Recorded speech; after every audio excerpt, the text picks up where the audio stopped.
Chapter 1: A lull in Baker Street and a plea from the continent. It was a typically dreary afternoon in late spring, the sort of day when London seemed to don a perpetual shroud of grey, and the usually bustling thoroughfares of Baker Street offered little distraction. For myself, John H. Watson, late of Her Majesty's Army in Afghanistan, such days often lent themselves to quiet reflection by the fire, perhaps an hour spent with a medical journal or a rereading of some ancient history. But for my singular companion, Mr. Sherlock Holmes, this pervasive calm was nothing short of torture. I had observed with growing concern the deepening lines of ennui upon his lean, aquiline face. His movements, usually possessed of a restless energy, had become lethargic. His violin, typically a source of both torment and solace, now lay mute upon the mantelpiece, gathering a fine layer of dust. The chemical experiments, often bubbling and pungent, had ceased, and even his beloved 7% solution of cocaine remained untouched, a testament to the profound emptiness of his intellect. "The world, Watson," he would sigh, often to the ceiling or the grimy window-pane, has grown insufferably mundane. Where are the intricacies, the profound psychological aberrations, the grand designs of human villainy that once animated this grey existence? A paltry theft here, a clumsy forgery there, mere exercises for the intellect of a schoolboy, not for one whose faculties demand constant, rigorous engagement. I had attempted, in my humble way, to offer solace. "Surely, Holmes," I ventured on one such occasion, "the very peace you lament is a sign of civil order, a testament to the diligence of Scotland Yard, perhaps even a consequence of your own sterling work." He merely grunted, a sound somewhere between a cough and a dissatisfied hum. "Order, Watson, is but a thin veneer. Beneath it, the currents of human passion and deceit swirl with undiminished vigor. It is merely that the more interesting eddies have, for the moment, chosen to avoid our particular corner of the Thames." Just as I was beginning to fear for the longevity of his mental constitution, perhaps even contemplating a discreet consultation with my old friend Dr. Stamford on the peculiarities of genius in repose, a sharp rap echoed through our sitting-room door. Mrs. Hudson, with her usual blend of solicitude and long-suffering patience, entered bearing a telegram upon her silver tray.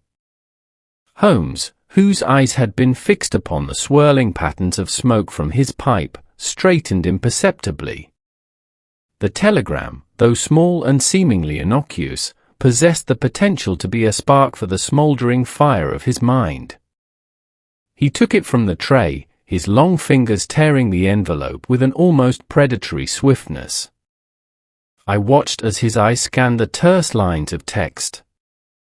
The languor that had draped him but moments before seemed to dissipate like mist before the morning sun. A faint, almost imperceptible smile played upon his lips, a sure sign that the message, whatever its content, had struck a chord. "Ah, Watson," he exclaimed, his voice now imbued with a newfound vitality, "it seems the mundane has chosen to retreat, at least for the moment. A summons from abroad, and from a familiar hand at that." He handed me the slip of paper. The message, though concise, was undeniably unsettling. "Marseille. Monsieur Holmes, Baker Street. Grave disturbance. Hundreds of fish dead. No oil, no poison, no disease detectable. Utterly mysterious. Your immediate assistance implored. Prefect Du Bois." "Du Bois?" I murmured, recalling the name. "Is that not the prefect with whom you corresponded regarding that unpleasant business with the diamond smugglers on the Côte d'Azur some years ago?" "The very same, Watson." A capable man, though perhaps a shade too reliant on conventional methods. but his plea suggests a case far outside the purview of conventional police work. No oil, no poison, no disease detectable. Now there, my dear fellow, is a phrase calculated to stir the jaded palate of the discerning intellect. I considered the implications. Dead fish, Holmes? In such numbers, yet without any discernible cause?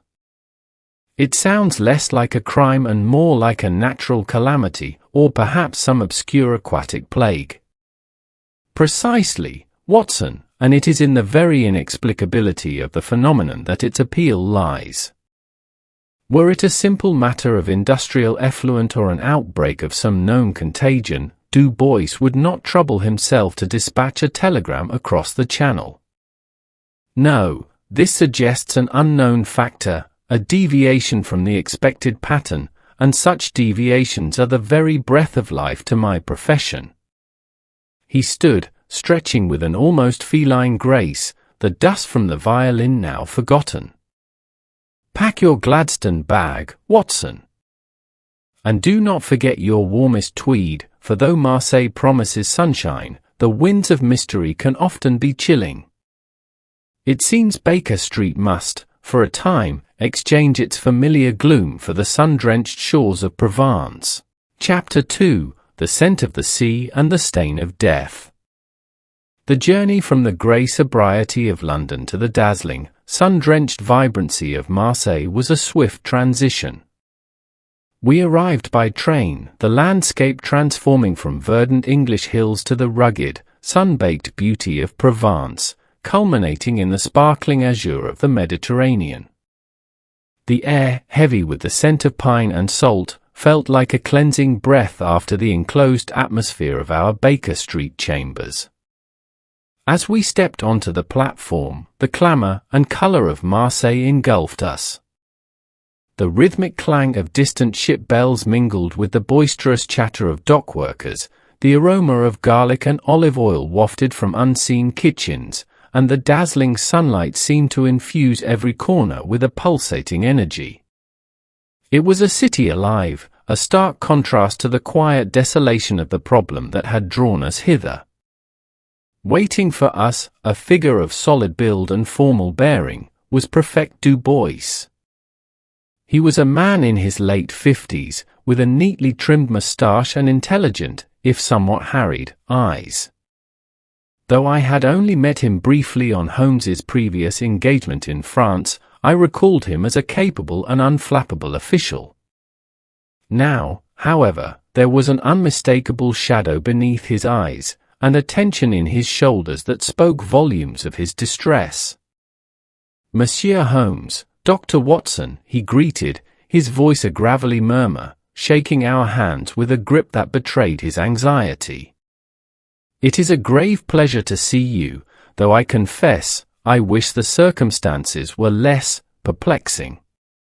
"Prefect," Holmes replied, a slight incline of his head acknowledging the gravity of the situation, "your telegram suggested a case of considerable novelty.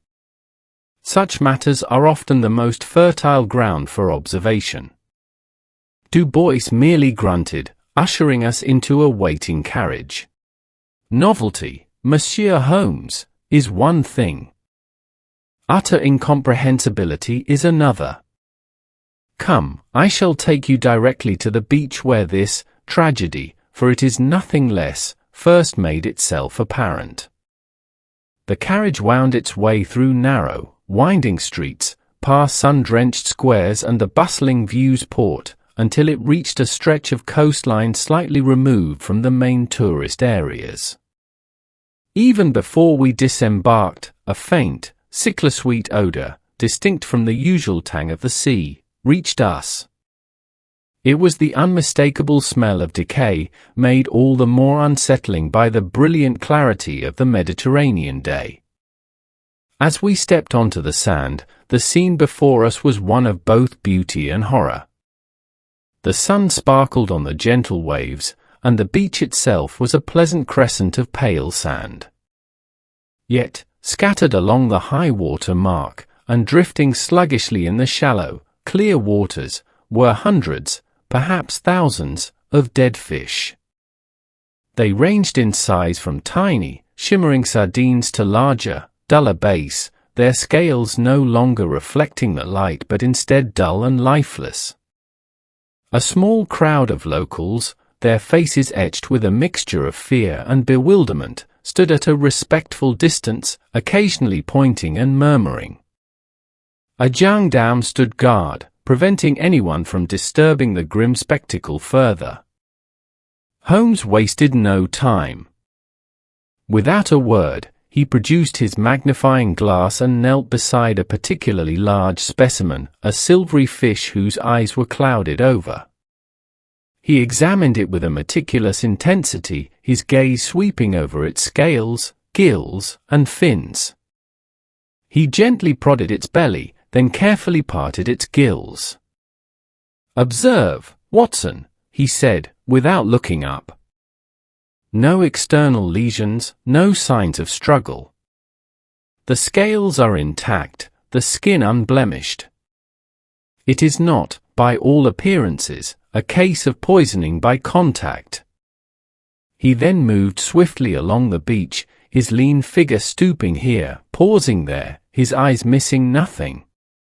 He picked up samples of sand, sniffed the air at various points, and even dipped a finger into the shallow water, bringing it to his nose. Prefect Du Bois, walking beside us, wrung his hands. "We have taken countless samples, Monsieur Holmes. Water, sand, tissue from the fish. Every test returns negative. No oil slicks have been reported, and the nearest industrial outflow is miles away. The marine biologists are baffled. Some of the fishermen speak of a curse. Others, of a judgment from the sea itself." Holmes merely grunted, dismissing such superstitious notions with the wave of a hand. Curses and judgments, Prefect, are rarely susceptible to scientific inquiry. What is apparent is a systemic failure of life, not a localized incident. The species affected are varied, yet their condition of demise appears remarkably similar. He paused, his gaze sweeping across the vast expanse of the seemingly pristine water. The lack of visible contaminants is particularly intriguing. It suggests an agent that is either highly soluble, highly unstable, or introduced with a precision that defies detection by conventional means. As he continued his methodical inspection, I noted the different types of fish, the varying stages of decomposition, and the unsettling silence that hung over the normally vibrant coastline. The clarity of the water, the cleanliness of the beach, only served to amplify the unnaturalness of the scene. There was no stain of oil, no frothing of chemicals, no visible plague. Only death, inexplicable and widespread, silently encroaching upon the beautiful shores of Marseille. And in the very heart of this inexplicable phenomenon, Holmes's mind, like a finely tuned instrument, began to discern the first faint, dissonant notes of an unseen melody. Chapter 3: The Baffling Autopsies and a Curious Anomaly. Our initial days in Marseille were a whirl of consultations, official reports, and visits to the affected areas. Prefect Du Bois, a man whose earnestness far outweighed his imaginative faculties, had spared no effort. He had marshaled the resources of the local gendarmerie, the municipal health department, and even the esteemed marine biology faculty of the University of Marseille. Yet, for all their diligent efforts, the mystery remained as opaque as ever. I, Watson, found myself poring over thick dossiers of scientific analyses. There were reports from marine biologists detailing the species afflicted, a surprisingly wide array, from the humble sardine to larger predatory fish. Each report painstakingly documented the absence of external injuries, disease lesions, or any visible parasites. Water samples, taken from various points along the coast and deep within the harbor, consistently returned negative for industrial pollutants, heavy metals, or common agricultural runoff. Even the salinity and oxygen levels were within normal parameters. Holmes, meanwhile, consumed these reports with a voracious appetite, his long fingers often drumming a silent tattoo on the polished table of our temporary lodgings. He would spread out maps of the harbor, tracing currents and depths, muttering to himself in a low, almost inaudible tone. He met with the city's chief pathologist, a stout, weary man who had performed rudimentary autopsies on a number of the deceased fish. Mon Dieu, Monsieur Holmes, the pathologist had declared with a shrug of exasperation, his hands raised in a gesture of futility. There is nothing. The internal organs, the gills, the liver, the heart, they are, how you say, pristine for a dead creature. No hemorrhages, no tissue necrosis, nothing to indicate a violent end or a slow poisoning. It is as if they simply cease to live. I recall Holmes nodding slowly, his eyes, however, betraying a flicker of intense concentration. And the stomach contents, doctor? Any unusual ingestions? Nothing remarkable. Plankton, smaller fish, a few crustaceans. All typical for their species and diet. No foreign bodies, no unusual flora or fauna within the gut.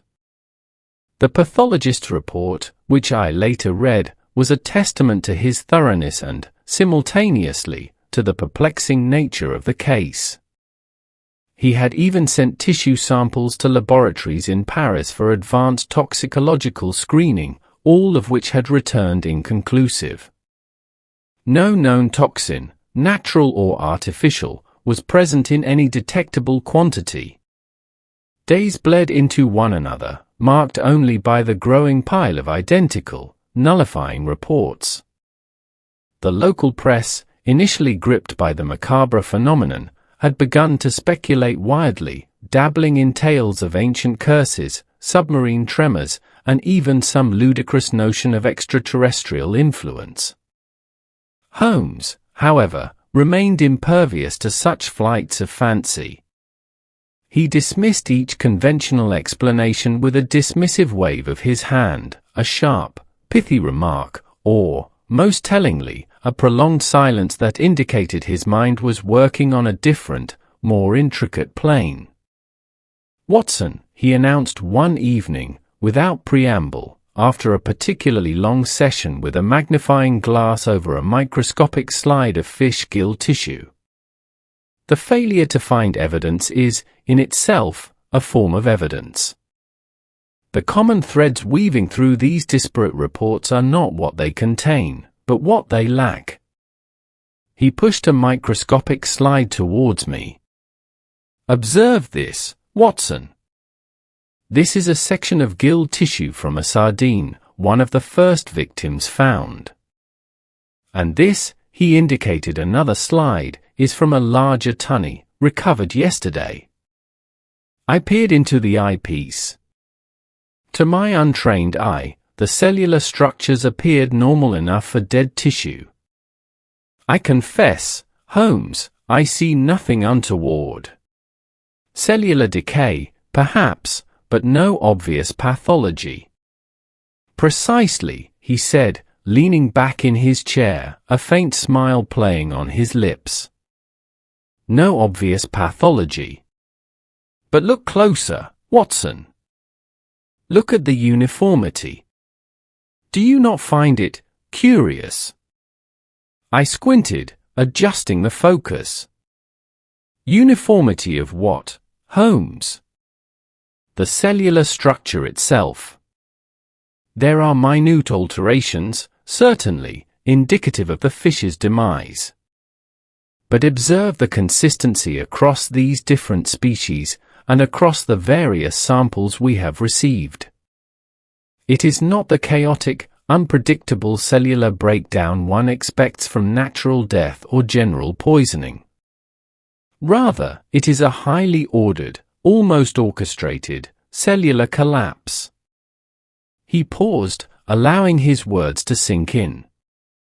More intriguing still, Watson, is a detail mentioned almost as an afterthought in one of the earlier marine biology reports. The size of the fish. He picked up a large, bound volume of the reports.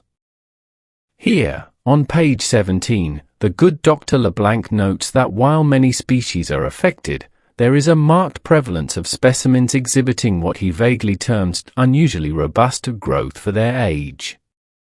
He attributes this to an exceptionally fertile season, a hypothesis I find, frankly, rather uninspired.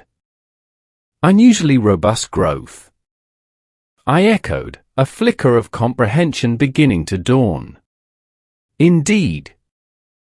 And while not all dead fish display this characteristic, a significant proportion do. Coupled with the almost imperceptible, yet consistent, cellular alteration, it begins to suggest not a natural disaster, nor a random act of malice, but rather an experiment gone awry. An artificial influence, Watson, attempting to manipulate, to enhance nature, with catastrophic and unforeseen consequences. Holmes rose, his eyes now alight with the familiar fire of intellectual pursuit. The sea, my dear Watson, holds no secrets that human ingenuity cannot eventually unveil. But when human ingenuity itself is the secret, then our search must turn from the boundless ocean to the perhaps more confined, yet infinitely more complex, laboratory of the human mind. Chapter 4: Shifting Tides, From Ocean to Academia. The relentless uniformity of the negative reports, far from disheartening Holmes, had, in fact, served to sharpen his focus. It was a paradox he often delighted in. The absence of evidence sometimes spoke more eloquently than its presence. As he had remarked, if the natural world, the sea, its currents, its known pathogens, offered no solution, then the logical conclusion was that the solution lay outside of it, firmly within the realm of human agency. Consider, Watson, Holmes began one morning, gesturing towards the bustling harbour from our window, a harbour that seemed vibrant with life save for the daily grim spectacle of the dead fish being cleared, when all known variables are accounted for, and yet the phenomenon persists. One must then postulate an unknown variable. In this instance, the unknown, I submit, wears a coat, possesses intellect, and likely harbours a singular, if misguided, ambition. I pondered his words. You suggest, then, a deliberate act, Holmes? A new form of sabotage, perhaps? But to what end? There is no political motive, no industrial rivalry apparent. And the sheer scale of it, affecting countless fish, seems a curiously inefficient way to cause harm to any specific human target. Holmes steepled his fingers, his gaze distant. Inefficient for conventional malice, certainly. Were it a rival shipping company or a disgruntled employee, the method would be more direct, more targeted. No, this bears the hallmarks not of destruction for its own sake, but of experimentation. An unfortunate, perhaps unforeseen, consequence of a larger design. He paced the room, a familiar ritual preceding a significant deduction. Think, Watson. What sort of individual possesses the intellectual curiosity, the resources, and perhaps the detachment from immediate consequence, to introduce an unknown agent into a complex ecosystem merely to observe its effects? A madman, perhaps. I ventured. A madman, by definition, is illogical, Holmes countered, and this, for all its disastrous outcome, possesses a certain internal logic, however twisted. No, Watson, I think we are looking for a genius. A genius perhaps unmoored from the practicalities of the world, fascinated by the theoretical, pursuing knowledge for its own sake, even at considerable risk. My mind immediately leapt to the ivory towers of academia. A scientist, then? A chemist, perhaps, given your earlier observations regarding the cellular changes. Precisely, my dear fellow. The signs point to a chemical agent, one designed to interact with biological systems, to alter them. The uniform cellular damage, the subtle yet persistent robust growth in many specimens, these are not random acts of nature. They are signatures of a calculated, albeit flawed, attempt at manipulation. Holmes then produced a worn map of Marseille, not the picturesque tourist version, but a detailed city plan marked with various institutions. His finger hovered over a particular district, an area dominated by imposing, venerable buildings. Where does one find the cutting edge of scientific inquiry, Watson? Where do brilliant minds, sometimes unburdened by conventional ethical constraints, push the boundaries of knowledge? Not in the bustling fish markets, nor the docks, nor the grimy industrial zones.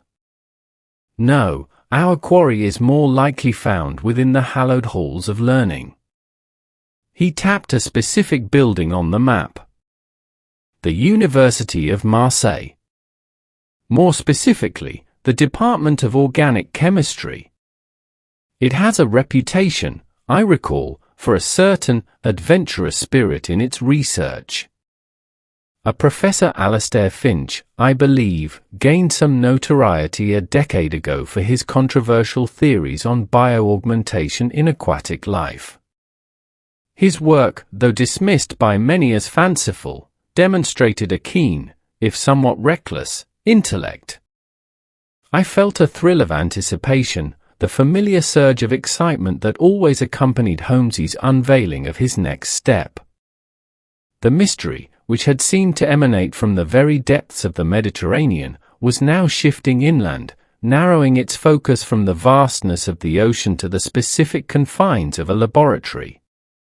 So, Holmes, I clarified, you believe this Professor Finch, or someone of his ilk, is responsible for this ecological catastrophe, not through malice, but through a scientific experiment gone awry. I believe, Watson, that when one eliminates the impossible, whatever remains, however improbable, must be the truth. The impossible has been eliminated. What remains is the chilling prospect of a brilliant mind playing God with nature, inadvertently unleashing a silent, unseen plague upon the waters of Marseille. Our next port of call, therefore, is not the beach, but the university. And with that pronouncement, Holmes adjusted his deerstalker, a concession to the sun, perhaps, or merely habit, and rose with an invigorated air. The hunt was on, and its trail led not through murky alleyways, but through the polished corridors of academia, towards a mind whose genius might just have outstripped its wisdom. Chapter 5: The Ivory Tower and the Eccentric Mind. The University of Marseille, a grand edifice of weathered stone and soaring arches, stood proudly on a hill overlooking the city, a testament to centuries of learning. It was a stark contrast to the rugged, salt-laced environs of the port. As Holmes and I ascended its broad, sun-dappled steps, the air grew subtly cooler, infused with the scent of old books and something faintly acrid, like distant chemicals. We inquired at the main office for Professor Alastair Finch. The young, bespectacled secretary initially seemed hesitant, her brow furrowed with a mixture of awe and exasperation at the mention of his name. "Ah, Professor Finch," she sighed, a small, involuntary shudder passing through her. "His laboratory is in the oldest wing, monsieur. Ground floor. But he is often rather preoccupied. This veiled warning, of course, only served to heighten Holmes's interest. We followed a labyrinthine corridor, the muffled sounds of academic discourse slowly giving way to a peculiar cacophony, the faint hiss of gas, the clinking of glassware, and a distinct, almost fishy, odor that grew stronger with each step.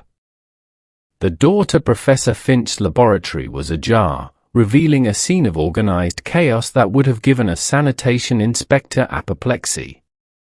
Holmes, however, seemed to thrive in such environments, his eyes darting about, absorbing every detail. The room was a veritable wonderland of scientific apparatus, towering alembics, bubbling retorts, gleaming centrifuges, all interspersed with stacks of yellowing papers, overflowing bookshelves, and an alarming quantity of unwashed glassware. And then there was Professor Alastair Finch himself. He was a man who seemed to have been carved from an old oak tree and then forgotten in a gale. His hair, a wild, tangled mane of greying white, stood out from his head in all directions, as if he had just survived a static electricity experiment. His spectacles, perched precariously on the end of a nose that bore the distinct flush of long hours spent over noxious fumes, constantly slid down, only to be pushed back up by a nervous, twitching finger. He wore a stained lab coat, its pockets bulging with an assortment of forgotten implements, and his trousers were noticeably splattered with various chemical reagents. He was bent over a large, shallow tank, filled with what appeared to be tiny, iridescent fish, murmuring to them in a low, conspiratorial tone. He didn't seem to notice our presence until Holmes cleared his throat. "Professor Finch, I presume," Holmes stated, his voice cutting through the hum of machinery. The professor started, spinning around with a jump that sent a small cloud of dust from his lab coat. His eyes, magnified behind his thick lenses, were a startlingly intense blue, but also held a haunted, almost hunted, expression. "Good heavens! What is it you want?" "I'm exceedingly busy, as you can plainly see." "My apologies for the intrusion, Professor," Holmes began smoothly, his tone placating. "My name is Sherlock Holmes, and this is my colleague, Dr. Watson. We have come from London regarding a matter of some unusual ecological concern here in Marseille." At the mention of ecological concern, a peculiar tension gripped Professor Finch. He pushed his spectacles up, then down, then up again, his gaze darting from Holmes to the various tanks and beakers around the room. His hands, though slender, were stained with what appeared to be iodine, and he wrung them nervously. "Ecological concern? I am merely engaged in my research, gentlemen. The natural world is a complex tapestry, and I assure you my work is purely theoretical. Nothing to do with fish deaths, if that is what you imply." His voice was high-pitched and reedy, with a distinctly academic precision, yet laced with a tremor that betrayed his agitation. Holmes ignored the obvious denial. His eyes had already swept across the room, registering a number of details. There were indeed numerous aquariums, far more than one would expect for theoretical chemical research. Some held various species of fish, while others contained what looked like samples of algae or marine bacteria. On a workbench near a bubbling retort, Holmes's gaze lingered on a small, open tin. Inside, a handful of dried bread crumbs lay scattered, and beside it, a small, uncorked vial, labeled with a complex chemical formula that I could not decipher, but which Holmes studied with an almost predatory intensity. The air in this corner of the room carried a faint, sweetish, yeasty smell, quite distinct from the sharper chemical odors. "Purely theoretical, you say?" Holmes mused, his gaze now fixed on a particularly robust specimen of goldfish in one of the tanks, a fish that seemed abnormally large for its apparent age. Indeed. Fascinating. And what, pray tell, is the focus of your current theoretical pursuits, Professor? Is it, by any chance, related to bioaugmentation? The question struck Finch like a physical blow. He recoiled slightly, his face paling beneath the flush. Bioaugmentation? That is an archaic term, Monsieur Holmes. My work is in molecular synthesis, the exploration of novel organic compounds and their interactions within biological matrices. A purely academic pursuit, I assure you. His denial, delivered with a forced bravado, was transparent to Holmes, who had already noted the telltale signs, the beads of sweat forming on Finch's brow, the rapid blinking, the slight trembling of his hands as he instinctively tried to shield the workbench with his body. Indeed, Holmes said, a knowing glint in his eye. A very intricate and indeed, potentially revolutionary field. One that, if not handled with the utmost care, could perhaps have unforeseen ecological implications. He made a slow, deliberate gesture towards the dead fish that had been reported. Professor Finch swallowed hard, his Adam's apple bobbing. He stammered, attempting to formulate a coherent response, but only managed a series of guttural sounds. The silence in the laboratory, save for the gentle hum of the equipment, became heavy with unspoken tension. Holmes had found his man, and the scent of a startling confession hung thick in the air, far more pungent than any chemical fume. Chapter 6: A Revelation in Crust and Chemical. For 2 days following our initial interview with Professor Finch, Holmes maintained a silent vigil, his observations more keen and penetrating than any microscope. He dismissed my suggestions for further inquiries into local fishing practices or governmental regulations, stating simply, the answer, Watson, lies not in the collective actions of many, but in the peculiar habits of one. Our mornings began early. Holmes, with an almost uncanny intuition, deduced Professor Finch's daily routine. Each day, precisely at 8 o'clock, the professor would emerge from his small, cluttered residence near the university and proceed to a particular bench overlooking the harbour. There, he would sit for a quarter of an hour, meticulously crumbling what appeared to be homemade bread and scattering it for the eager throng of gulls. An innocent enough habit, one might suppose, a quaint eccentricity, but Holmes's eyes missed nothing. "Observe, Watson," he murmured on the second morning, concealed behind a sprawling laurel bush. "The gulls do not merely consume the crumbs. They squabble, they drop morsels into the water, and they carry fragments aloft, often to be dropped far afield. A subtle, yet highly efficient, dissemination method, would you not agree?" I found myself nodding, the pieces of a puzzle I hadn't even fully seen beginning to coalesce. The university's proximity to the port, the daily ritual, the professor's obvious agitation. Later that day, Holmes acted.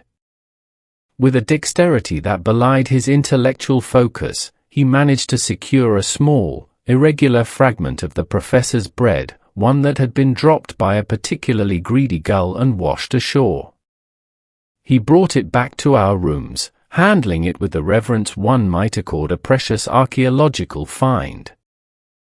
Producing a portable chemical analysis kit from his ubiquitous Gladstone bag, a miniature laboratory in itself, he set to work. I watched, fascinated, as he dissolved a minute portion of the bread in a solvent, added reagents, and observed the ensuing reactions. The air grew faintly acrid with the subtle scent of chemicals.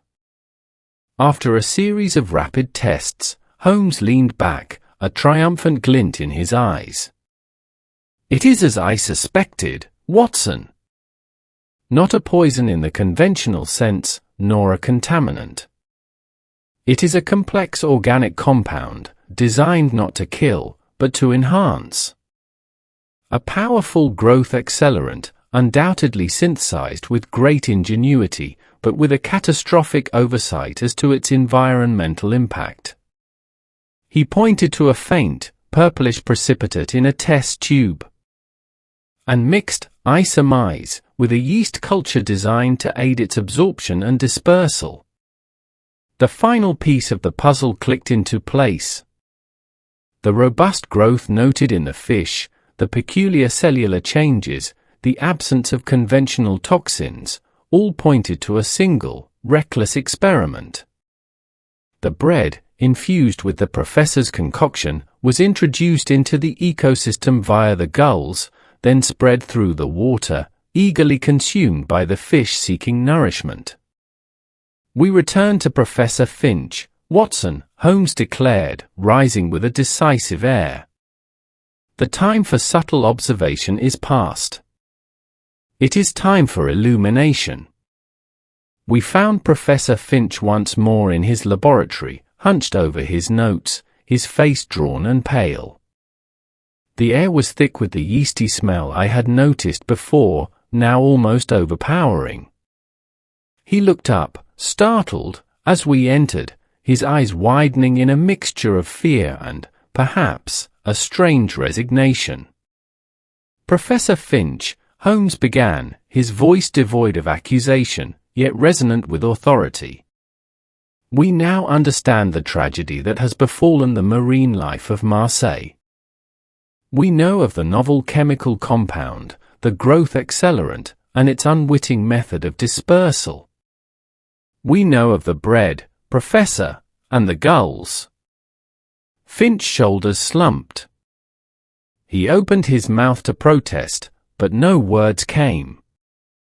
His entire frame seemed to shrink under Holmes's unwavering gaze. "You sought to achieve a breakthrough, did you not, Professor?" Holmes continued, pacing slowly amongst the bubbling beakers.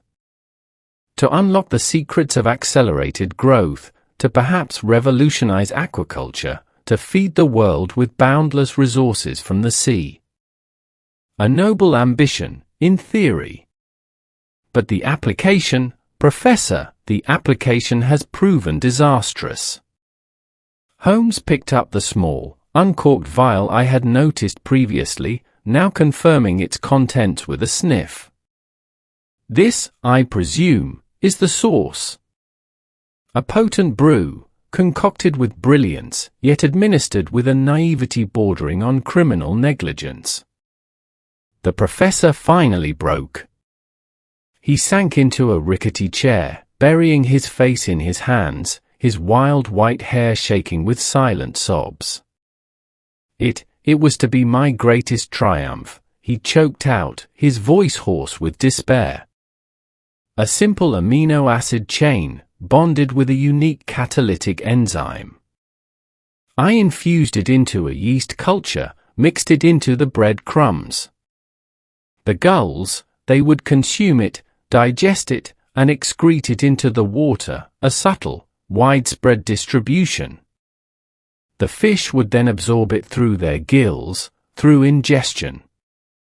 They would grow larger, faster, healthier." He looked up, his eyes bloodshot and brimming with tears. "I tested it in small tanks. The results were astounding. But in the open water, it was different. It mutated. The acceleration became uncontrollable. The fish, they grew too fast. Their systems could not cope. It wasn't a poison, Monsieur Holmes, not as you understand it. It was too much life, too quickly. It overwhelmed them." Alastair Finch, the brilliant, eccentric chemist, confessed his hubris. He had played God with the marine world, and the silent, beautiful creatures of the sea had paid the ultimate price for his intellectual curiosity. He hadn't meant to kill them, he had meant to make them flourish. The irony was devastating. Chapter 7: The Unforeseen Fallout and the Race Against Time.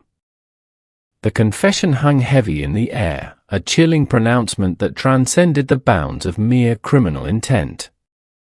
Professor Finch, his initial terror giving way to a profound, bone-deep despair, began to reveal the full, horrifying scope of his unintended disaster. It was meant to be precise, he rasped, his voice still hoarse, but now imbued with the desperate clarity of a man unburdening a terrible secret. A controlled, biospecific catalyst. The amino acid chain, once ingested, was to interact only with the cellular structures responsible for growth hormone production in teleosed fish, gently stimulating their natural processes. But the Mediterranean, it is a vast and dynamic system. The constant motion, the diverse microbial life, it altered the compound. He gestured vaguely towards a shelf laden with obscure chemical texts. I had anticipated some degradation, some dilution. But instead, it became aggressive. The yeast culture, which I had engineered merely to stabilize the compound and aid its delivery, began to transform it. It didn't just stimulate growth, it compelled it. An uncontrolled, monstrous acceleration. Imagine, if you will, the body's machinery forced to run at 100 times its natural speed. Organs failing, cells multiplying beyond sustainable limits, the very life force consumed in a frantic, unceasing burst of growth that ultimately tore the creatures apart from within. The silence that followed his words was more potent than any accusation. It painted a vivid, dreadful picture of fish, not poisoned, but burned out by their own bodies, driven to death by an internal, uncontrolled inferno. The unusually robust growth Holmes had observed was merely the outward manifestation of this terrible, silent biological scream. And you contained this information, Professor? Holmes's voice was quiet, but laced with a sharp edge of disappointment. You allowed this unseen plague to continue its work rather than seeking assistance. Finch flinched, pulling at his wild hair. What was I to do? Admit to unleashing such a catastrophe? My career, my reputation, they would have been utterly destroyed. I tried, Monsieur Holmes, I swear I tried. I attempted to formulate a counteragent, a neutralizing compound. I worked day and night, neglecting all else. But the compound was mutating, evolving. Each attempt to develop an antidote was like chasing smoke. I found no way to contain it, no means to halt its terrible work without revealing my folly. The fear, it paralyzed me. It was a classic tale of scientific hubris meeting unforeseen consequence, compounded by human weakness and fear. Yet, with the truth now laid bare, Holmes shifted seamlessly from accuser to strategist. The intellectual challenge, the imminent ecological disaster, spurred him to action. The time for recrimination is past, Professor, Holmes stated, his eyes now gleaming with the cold, hard light of analysis. The immediate task is containment and mitigation. Describe, in precise chemical terms, the original compound, its intended mechanism, and the likely modifications wrought by the marine environment. Dr. Watson, prepare for a rigorous cataloguing of all available data. We require samples of the mutated compound, if you have managed to isolate them. For the next 24 hours, Professor Finch's chaotic laboratory became a crucible of intense scientific endeavor. Holmes, with his astonishing grasp of chemistry, seemed to absorb Finch's frantic explanations, cross-referencing them with the pathological reports and water analyses. He rapidly constructed a theoretical model of the mutated agent, often interrupting Finch's rambling explanations with incisive questions that cut directly to the heart of the matter. I, Watson, found myself reduced to my most fundamental role, that of a reliable assistant and recorder. I organized Finch's scattered notes, fetched reagents, and meticulously documented Holmes's deductions and the professor's increasingly lucid, if still terrified, responses. The air was thick with the scent of chemicals, stale coffee, and the electric tension of minds locked in a desperate struggle against time. Holmes worked with a furious intensity, his long fingers flying over chemical equations, his brow furrowed in concentration. He directed Finch to perform specific assays, to re-examine certain microbial cultures, and to synthesize novel compounds on a small scale. He theorized that a broad-spectrum enzymatic inhibitor, carefully calibrated, might neutralize the rogue growth accelerant, or at least significantly slow its action. The challenge, Professor, Holmes explained, sketching a complex molecular structure on a chalkboard, is not merely to stop the process, but to do so without further harming the remaining marine life or introducing another unforeseen ecological complication. We must target the specific catalytic function of the mutated agent, a delicate operation indeed. The urgency was palpable. Each passing hour meant more fish succumbing to the invisible malady, more species potentially affected, and the terrifying prospect of the chemical's effects spreading further along the coast. The sun rose and set, painting the Mediterranean in hues of orange and violet, but within the university's old stone walls, the only light was the focused glow of gas lamps and the fierce, unwavering intensity of Sherlock Holmes's formidable intellect, racing against the tide of an ecological disaster. The fate of Marseille's waters, and perhaps more, hung in the balance. Chapter 8: The Containment, the Confession, and the Quiet Departure. The frantic race against time culminated in a series of tense, sleepless hours. Under Holmes's exacting guidance, Professor Finch, now a driven, if remorseful, instrument of salvation, synthesized a potent, yet highly diluted, enzymatic inhibitor. It was a complex organic compound designed to specifically target and deactivate the rogue accelerant's catalytic function, slowing its aggressive growth-inducing properties without introducing further toxins into the fragile ecosystem. The application was a logistical challenge. Working with Prefect Du Bois and his hastily assembled team of marine experts, a localized dispersal strategy was enacted. Small, specially designed vessels, usually employed for marine research, were dispatched to strategic points within the harbor and along the most affected coastline. They carefully released the counteragent, not in vast quantities, but in precise, calculated dilutions, allowing the currents to gently carry the neutralizing compound through the afflicted waters. The results were not immediate, nor were they a miraculous cure. But within a day, the grim tide of death began to recede. The numbers of new fatalities dwindled. Marine biologists reported a stabilizing effect, a cessation of the frantic, accelerated cellular activity in the remaining affected fish. The compound did not reverse the damage already done, nor did it revive the dead, but it halted the unseen plague in its tracks, allowing nature, with a gentle nudge from human ingenuity, to begin its slow process of healing. With the immediate crisis averted, the harsh light of accountability fell upon Professor Finch. Prefect Du Bois, a man of law and order, could not simply overlook the colossal irresponsibility that had led to such ecological devastation. However, Holmes's intervention, detailing the professor's invaluable scientific assistance in formulating the counteragent and his genuine, if belated, remorse, swayed the authorities.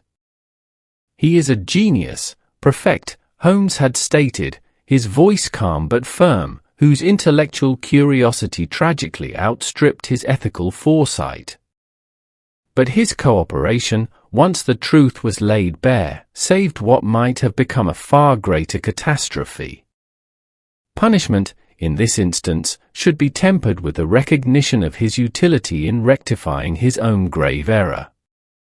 Consequently, Professor Alastair Finch faced charges of gross negligence and environmental endangerment. Yet, thanks to his crucial role in the containment and the powerful advocacy of Sherlock Holmes, the sentence was lenient, a significant fine, the revocation of his university tenure, and a lifelong ban from conducting any unsupervised chemical research. It was a steep price, but one he accepted with a weary, almost relieved, air. The burden of his secret, and the silent suffering it had caused, had been heavier than any prison sentence. The Marseille authorities, in turn, began the long and arduous process of recovery. Public announcements were made, carefully explaining the scientific, rather than supernatural, cause of the malady, reassuring the populace that the waters were now safe, and outlining measures for monitoring the marine environment. It would take years for the ecosystem to fully recover, but the immediate threat had been neutralized. Our work concluded, Holmes and I found ourselves once more on the train, leaving the sparkling, sun-drenched coast behind for the familiar grey embrace of England. Holmes stared out the window, his expression pensive. "It is a curious thing, Watson," he mused, without turning, "the fine line that separates genius from madness." Finch possessed a mind of formidable power, capable of conceiving and executing a chemical marvel. Yet, that very brilliance, unchecked by wisdom or ethical grounding, became a destructive force. He sought to improve upon nature, to bend it to his will, and in doing so, nearly shattered it. I thought of the anxious Prefect Du Bois, the bewildered locals, and the countless dead fish littering the vibrant coastline. A cautionary tale, then, Holmes? Of the dangers of scientific hubris. Indeed, Watson. The pursuit of knowledge, while inherently noble, carries with it an immense responsibility. For the greatest intellect, when divorced from a moral compass, becomes a loose cannon, capable of inflicting unintended and widespread devastation. Finch's ambition was not malicious, merely reckless. But the consequences, as we have seen, were no less profound. He turned from the window, a flicker of his usual animation returning. Still, it provided a most excellent exercise for the faculties, did it not? A truly singular case, with its deceptive simplicity and its deeply complex causation. One that would surely baffle the more conventional minds of Scotland Yard. And as the train rumbled onwards, carrying us away from the sun-drenched shores and the lingering scent of crisis, I opened my notebook. The blank pages beckoned, ready to receive the account of our latest adventure, the case of the Marseille malady, a testament to Holmes's unparalleled intellect and the bizarre, often dangerous, tapestry of human endeavor.